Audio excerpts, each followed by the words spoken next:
결혼한 지 15년. 명절이면 늘 가슴이 답답합니다. 우리 집에는 아들이 둘인데 시어머니는 언제나 작은 아들을 눈에 넣어도 안 아플 만큼 편애하셨습니다. 차례 때도 그랬습니다. 큰 며느리인 저는 아무리 힘들어도 제 손으로 제사상을 차렸습니다.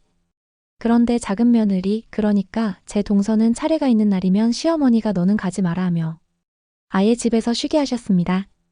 얘는 직장 다니느라 힘들다, 불쌍하다. 그 말에 남편은 씁쓸하게 웃었지만 속으로는 씁쓸함을 삼켜야 했습니다. 더 기막힌 건 식사 자리였습니다. 온 가족이 둘러앉으면 서방님은 자기 밥은 뒷전이고 아내 밥반 이상을 챙겨주고 나서야 허겁지겁 남은 음식을 떠먹곤 했습니다. 그 광경을 보면서 시어머니는 또 얼마나 흐뭇해하셨는지 정말 이 집안은 작은 아들만의 집인가 싶은 순간들이 많았습니다. 세월이 흐르며 차례는 없어졌습니다. 차례 안 지내도 된다는 시어머니 말씀에 저는 솔직히 한숨 돌렸습니다. 하지만 문제는 그 뒤부터였습니다.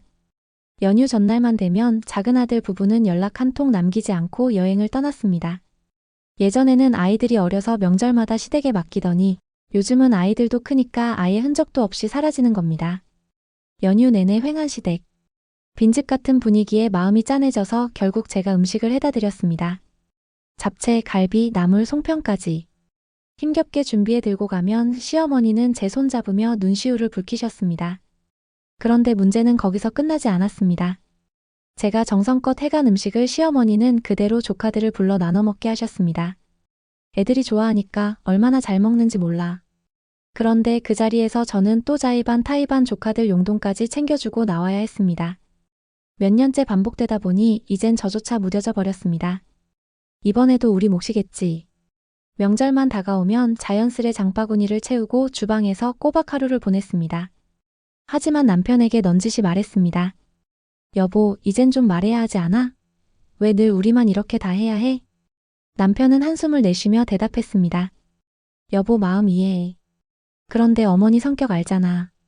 차라리 우리가 더 하면 마음 편하지 않겠어? 그 말을 듣는데 왜 이렇게 서러웠을까요? 우리만 늘 잘하는 며느리, 든든한 아들이어야 합니까? 정작 작은 아들네는 아무런 책임도 지지 않는데 왜 우리 몫까지 떠안아야 합니까? 이번 추석은 유난히 깁니다. 시어머니는 또 당연하다는 듯 저만 바라보실 게 뻔합니다. 얘야, 이번엔 음식 좀 더 해서 갖고 와라. 연휴가 길지 않니? 그 말이 귓가에 맴돌 것 같아 벌써부터 가슴이 답답합니다. 저는 이번에는 결심했습니다. 어머니, 저도 제 집 챙기기 벅차요. 이번에는 작은 아들네도 함께 준비하라고 말씀하세요. 저희만 계속할 수는 없어요. 혹시나 그 말에 집안이 시끄러워질 수도 있습니다. 동서가 불편한 표정을 지을 게 뻔하고 어머니도 속상해 하시겠죠. 하지만 이제는 말해야 할 것 같습니다.